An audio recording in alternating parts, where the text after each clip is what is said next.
Gentili amiche e cari amici, buongiorno da Andrea. È da martedì, che barba, martedì, 3 settimane di astensione. Io mi devo scusare con gli amici, non voglio perdere tempo, oggi abbiamo una barba molto lunga, mi scuso per il ritardo perché manco dalle scene. Io ho voluto anche fare un po' decantare l'argomento, se no diventa troppo noioso. La barba, e sono 3-4 giorni, proprio una barbaccia orrenda che forse non riuscite tanto a vedere, ma vi assicuro che necessita subito di un proraso. Il proraso rosso, che è quello per barbe dure, come potete vedere, barbe dure, è arricchito con olio di sandalo e burro di karité. Quindi bagniamo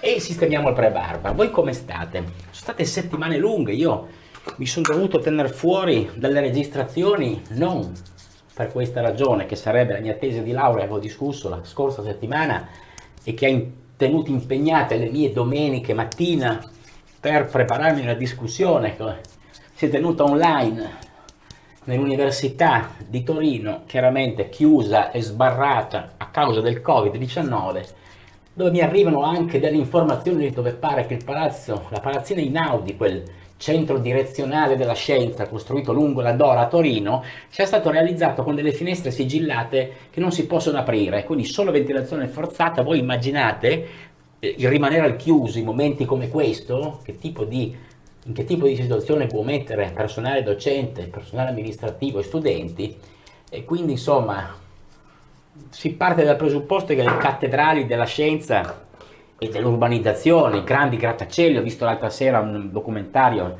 su Kuala Lumpur in Malesia, quindi costruire cose belle, alte, lunghe è certamente una visione del futuro, ma succedono dei casini tipo quello che è successo col Covid, e quindi tutti a casa. Quindi anch'io a casa ho finito di studiare, 35 anni di sacrifici, no, certamente di tasse universitarie, perché forse molti non sanno che se volete laurearvi dovete pagare tutte le tasse, non è che studiate 10 anni, poi mollate, riprendete dopo 4 anni, ricominciate a pagare, no, dovete pagare tutte, se no non vi danno la laurea.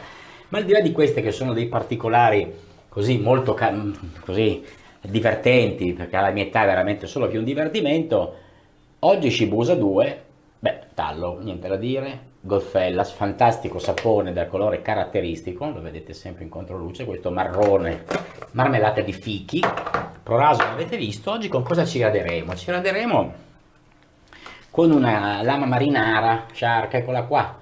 Shark non è proprio considerata, è una lama egiziana, non è considerata proprio una lama di grande cabotaggio. Scusate anche i capelli, devo anche andare dal parrucchiere perché insomma non è che sono 3 mesi che non vado, però insomma mi sono cresciuti molto, e quindi non è una lama da utilizzare per barbe così dure, ma noi proviamo a utilizzarla con un Fatip gentile.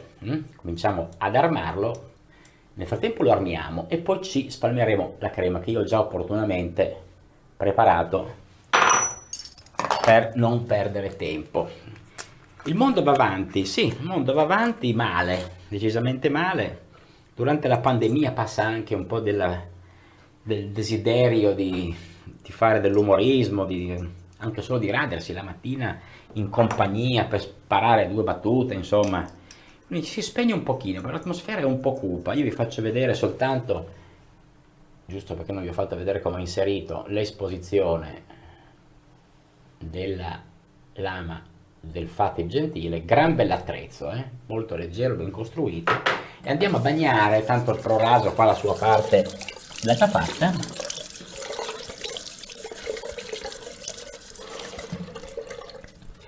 e andiamo a spennellare la Shibusa, eccola qua, dà sempre essendo marrone lei come colore nativo, presenta poi una schiuma marroncina, cioè non bianca, non white, sotto è sempre lei, un'ottima schiuma. Il mainstream è ormai piegato già sulle elezioni regionali. Qua purtroppo si candida Eugenio Giani, un nonnino, pare molto apprezzato perché conosce molto bene la Toscana, e grazie, ci mancherebbe, se non conoscesse neanche il territorio dove si candida.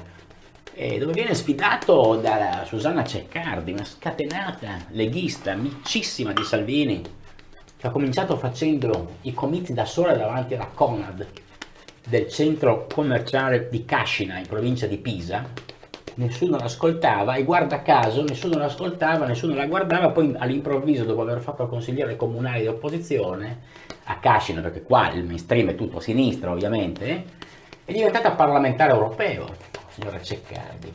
Allora hanno cominciato anche un po' preoccuparsi qua l'establishment di sinistra, una candidata che correva nei sondaggi parimenti a quelli della Lega, che poi anche in questo momento non è che siamo proprio così roboanti come erano 3 mesi fa. Comunque insomma, i sondaggi cambiano di ora in ora, figuriamoci 2 o 3 mesi cosa non può cambiare. Ma al di là di questo si voterà a settembre, dopo la riapertura delle scuole, se la ministra Cazzolina deciderà per la riapertura delle scuole. Le scuole riaprono il 15, il 20 si vota e poi si sta a casa una settimana per sanificare gli ambienti della scuola, giustamente, quindi la pantomima continua. Gli italiani sono tutti in vacanza, o meglio, sono tutti in vacanza in Italia, stranieri zero, cecina, ce ne sono zero, praticamente pochissimi. Ho visto un olandese l'altro giorno con una multa sul parabrezza davanti alla pineta, perché ovviamente ha messo la macchina sulla pista ciclabile. Per il resto sono in vacanza e mangiano in spiaggia. L'altra sera una famiglia di padre, madre, nipotina e nonna seduta su un cippo di legno sulla spiaggia della pineta di Cecina davanti al mare con 4 cartoni di margherita, perché vengono al mare con la nonna, solo che se non è una di quelle nonne che paga il conto al ristorante, perché non, poi loro la invitano ma in spiaggia a mangiare la pizza, senza neanche l'asciugamano. Quindi questo è l'italiano in vacanza, che vuole andare in vacanza, vuole uscire e non vede l'ora che lo stato di emergenza lo riporti in lockdown quando c'è da tornare a lavorare, perché voi vedrete che ricominceranno a suonare la tromba, la cassolada sui balconi, l'organetto è azzurro, il pomeriggio è troppo azzurro quando c'è da tornare in ufficio, capisci? L'italiano è fondamentalmente imbecille, suona quando lo chiudono in casa e quando gli aprono le porte per riuscire è tristissimo perché deve andare a lavorare, questo è evidente. Ho abbandonato la rassegna stampa, io vi do soltanto una rapida scorsa dell'ultimo numero dove c'è Giorgia, pensierosa, eccola qua, sorella d'Italia, racconta che anche Luca Ricolfi, che io so essere liberale ma non credevo che staccasse un ticket in favore di Giorgia, insomma Luca Ricolfi, presidente fondazione IUM, noto sociologo, la sostiene, nel senso non è contro, quindi strano che un esponente dell'intelligenza, come piace dire al PD, stia dalla parte della destra, un po' beccia, è abbastanza cialtrona, grazie, come va? Non vuole andare male, che lei. Bene, io senza stare a menare troppo il torrone, io ho ampiamente rubato il vostro tempo già solo per la spalmatura, ma richiedevo un ammorbidimento che adesso andiamo a radere. Registro di martedì perché domenica non c'ero, ero qua perché io non vado mai da nessuna parte, ma attacchiamo, asciugare bene il manego con 45 gradi senza paura. La Shark sembra non aver paura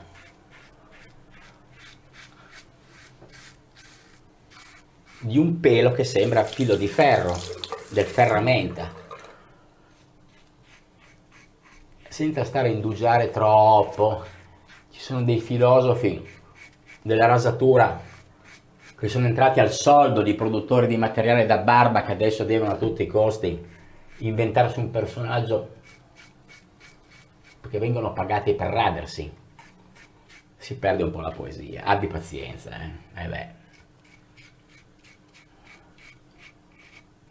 I passaggi furono ripetuti perché una Shark non è in grado in un passaggio di portare via, quantomeno nel primo passaggio, il minimo indispensabile.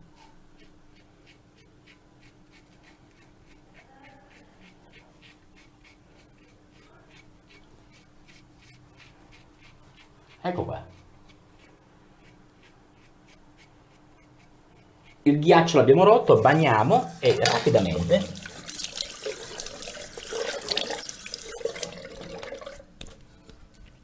passiamo alla...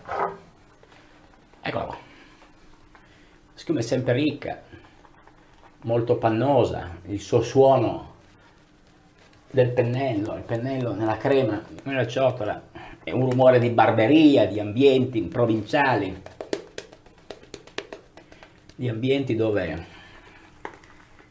il rito della barba era centrale, ecco, parliamo degli anni 60, 70, anche 80, poi ho cominciato le spalline larghe, le giacche degli Spandau Ballet, il Range Rover di George Michael in Last Christmas, e qui è un po' tutto perso, il rasoio elettrico, lo diceva anche Battiato, la barba con il rasoio elettrico non la faccio più, e meno male, è rimasto uno dei pochi puri, un altro sano di mente fatto passare per matto dalla giunta Crocetta e costretto a dimettersi da assessore alla cultura in Sicilia.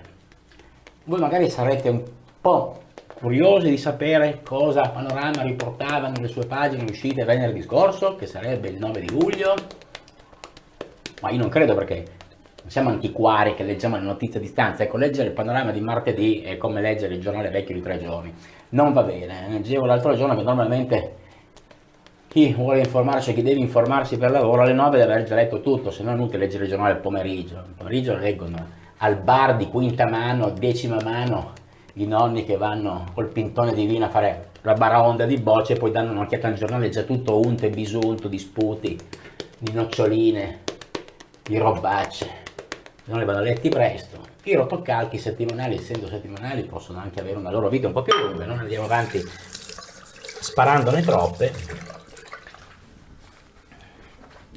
E vediamo, è interessante l'intervista a Giorgi, adesso vado a volo d'uccello, molto interessante, avremmo voluto la bicicletta, Giordano molto interessante, racconta di quando gli dicevano hai voluto la bicicletta, adesso pedala, anche da bambino, vuoi la bici, andiamo a Castelnuovo Don Bosco in bici, pedala, ecco, abbiamo voluto la bicicletta, e come il bonus energetico, dove pare che diano il 110% di rimborso in 5 anni delle spese sostenute per il cappotto termico, le caldaie, pare che non esistano i decreti attuativi, quindi la gente ha cominciato a scatenarsi anche qua nelle zone dell'Italia centrale a comprare rustici, perché tanto paga lo Stato, ti danno il 110%, strutturiamo la casa a spese dello Stato. Hanno comprato le case, infatti il mercato un po' si sta muovendo, probabilmente non avranno niente di tutto questo, perché come le biciclette sono state vendute 200.000 biciclette con la prospettiva del bonus, quindi gente con le pezze al culo che però ha trovato i soldi da anticipare, perché una parte l'anticipa al cliente, comunque per comprare una bici. Sarà un bene primario? Evidentemente no. Poi ci sono sempre i nonni che hanno le tasche piene, non come quella che ha mangiato sulla spiaggia l'altra sera, che poverina è invitata la pizza col cartone. Quelli che hanno i soldi vanno al ristorante e pagano per tutta la famiglia, compresi i nipoti. Altri interessanti articoli, l'interessante è la moglie di Carlo Cracco che raccoglie le ciliegie qua con un cestino, no? Dopo aver comprato il ristorante da Cracco in galleria è stato convinto della signora Rosa Fanti, no? Ve la faccio rivedere, la moglie dello chef, 36 anni, che non sa cucinare neanche nuovo al paletto, infatti dice che lascia fare il marito in cucina, l'ha convinto, lui voleva comprare una tenuta in Toscana, proprio qui, perché la Toscana, o anche un altro amico che voleva fare questo, poi è stato convinto anche lui da una donna bionda, compara da tutt'altra parte, partono dalla Toscana, guardano i conti, poi lei ha fatto una gita, questa donna, in Emilia Romagna, alla fine a Sant'Arcangelo hanno comprato Vista Mare, quindi l'ha fatta comprare in Romagna. Che acquisire un'azienda vinicola in Romagna è un qualcosa che a me fa rabbrividire, ma andiamo intanto col contropelo, perché lei ha visto una tenuta interessante, Carlo Cracco, che è quello che paga, ha detto sì, va bene, hai avuto una bella idea, perché se l'avesse detto hai detto una minchiata, probabilmente lo lasciava, ma non credo. Andiamo avanti, va.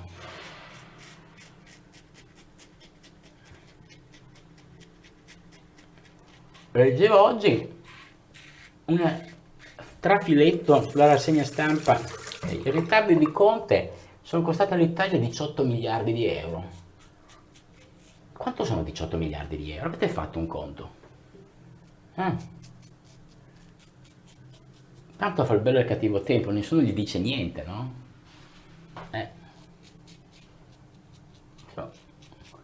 Il contropelo col nostro squaletto egiziano, verità per Zacchi, adesso uscirà, verità per Giulio Regina e verità per Zacchi. Tutti quelli che vanno in Egitto chiedono verità. E quelli che stanno in Italia a rompersi il culo a lavorare non vogliono verità sui conti dello Stato, sulle scelte, sulla corruzione, sulle nomine nelle authority. Guardate il Colau con la faccia da pinguino madrileno. si è fatto nominare super commissario per starci dentro giusto il tempo di andare a fare la colazione a Villa Pamphili, poi è tornato a Londra, che signore, andrà a pranzo con Assange, Wikileaks, tuttora blindato dentro l'ambasciata dell'Ecuador a Londra. Si troveranno per mangiare del sushi, del cibo indiano, mentre noi paghiamo le fatture e onoriamo il contratto firmato con Vittorio Colao. Colao dal naso. Bene, questo è il terzo passaggio. Beh, certo, si espande molto meglio la nostra Shibusa 2 su un viso già praticamente sbarbato. Andrea Sbarbato. Andrea Barbato era l'autore della cartolina, ve la ricordate? Una cartolina di Andrea Barbato. Molto interessante, era un uomo molto intelligente.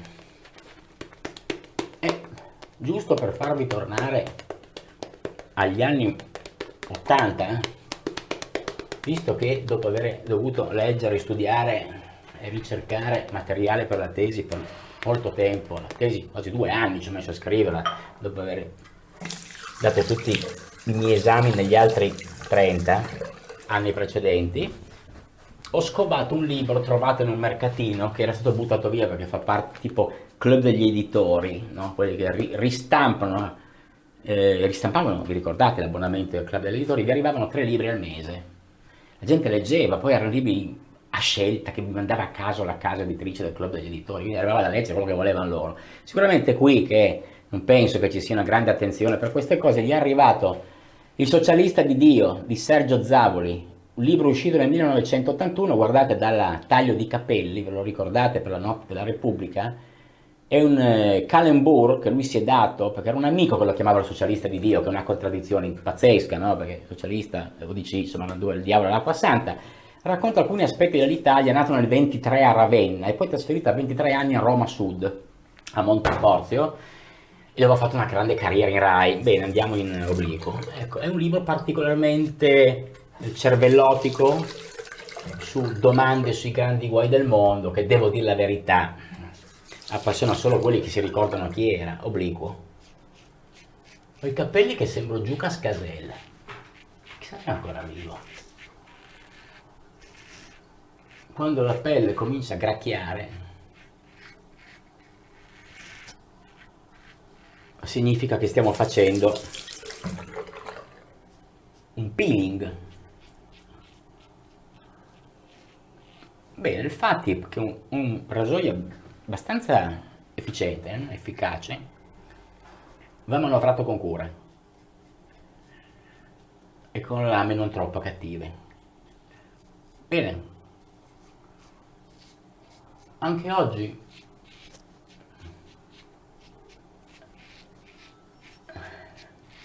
possiamo considerare conclusa la rasatura.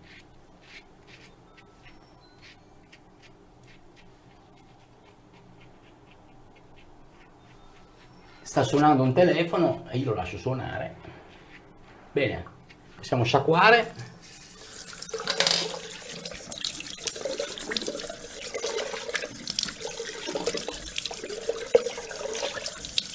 Con l'acqua fredda.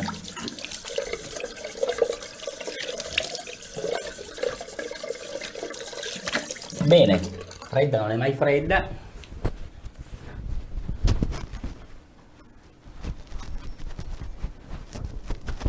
Ecco. Ci appropinquiamo con un bel aftershave per prepararci la nostra rasatura. Oggi andiamo di Sea Citrus, dai. Siamo partiti con lo squalo e finiamo col Sea Citrus, il polipo, dando una scossa al nostro aftershave per mescolarlo per bene. Ci diamo una secchiata di acqua di mare senza timore di esagerare.